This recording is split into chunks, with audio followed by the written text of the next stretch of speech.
বন্ধুরা, রোনালদোর তিনটি সবথেকে খারাপ অভ্যাস যা এতদিন সে আমাদের থেকে লুকিয়ে রেখেছিল। প্রথম দুইটা অভ্যাস তো মেনে নেওয়া যায়, কিন্তু শেষেরটা শুনলে হয়তো আপনিও অবাক হয়ে যাবেন। কিন্তু সেই খারাপ অভ্যাসগুলো কি সেটা জানতে হলে আজকের ভিডিওটি সম্পূর্ণ দেখুন।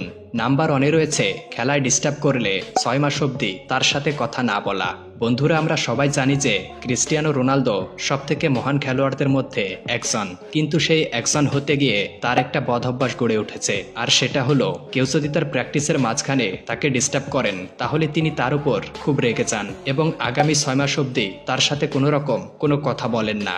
নাম্বার 2 হলো নতুন নতুন গাড়ি কেনা।